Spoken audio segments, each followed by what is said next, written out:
Est-ce que mes voisins savent que je suis cosplayeuse professionnelle? Globalement, non. Je vais pas à la boulangerie, ni faire mes courses, ni même chercher mon courrier dans cette tenue. C'est pas très pratique.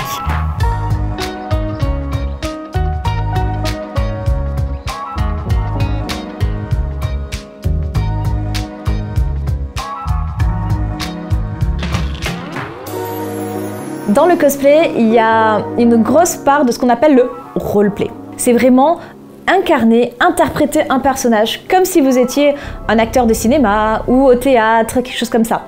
En fait, c'est là toute la différence par rapport à quelqu'un qui va porter un déguisement. Dans le cosplay, il y a vraiment cette partie acting qui est très importante.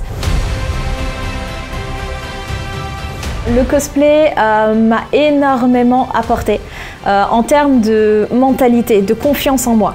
À la base, je suis quelqu'un d'assez introverti, de plutôt timide. Je faisais même des fixettes, hein. J'avais beaucoup de mal à même à porter une jupe. J'avais du mal à trouver ma place, on va dire ça, dans le monde. Et le fait de faire du cosplay, de m'obliger en fait à m'extravertir, de m'obliger à me mettre dans le caractère de quelqu'un d'autre, ça m'a permis de gagner énormément de confiance en moi, ça m'a permis de couper le cordon avec mes complexes. Et aujourd'hui, maintenant, j'ai beaucoup moins de problèmes à ce niveau-là et je sais très bien qu'on est tous des êtres humains. Mais quand on a un cosplay, si mon personnage il est méchant, j'ai le droit d'être méchante. C'est ça qui est drôle, il faut que je sois méchante. J'aime beaucoup les personnages qui ont un caractère un peu... un petit peu corsé, voilà. Je suis pas quelqu'un qui incarne des personnages qui sont très doux. Ça peut être des grosses guerrières ou des femmes fatales. J'aime bien, l'un ou l'autre. Dans le cosplay, vous avez forcément des personnages qui vont être plus sexualisés que d'autres. Dans certains jeux vidéo, évidemment, vous avez l'archétype, on va dire, de la femme. Grosse poitrine, taille très fine, beaucoup de hanches, des choses comme ça.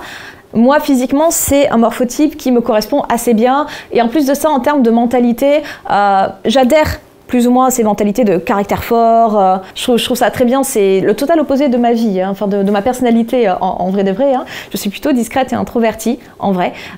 C'est pour ça que c'est assez drôle et que c'est un genre de personnage qui m'attire beaucoup et qui me plaît. Après, ce n'est pas forcément la majorité dans tout ce qui est manga. Quand j'incarne une guerrière, avec ma grosse armure, j'ai une énorme armure où le seul centimètre de peau que vous voyez, c'est l'intérieur de ma cuisse. En fait, ici, il y a juste 10 cm de peau.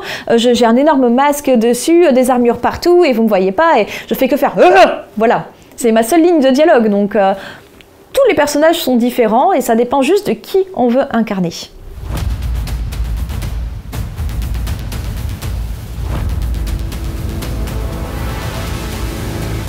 Alors, je fabrique intégralement tous mes cosplays.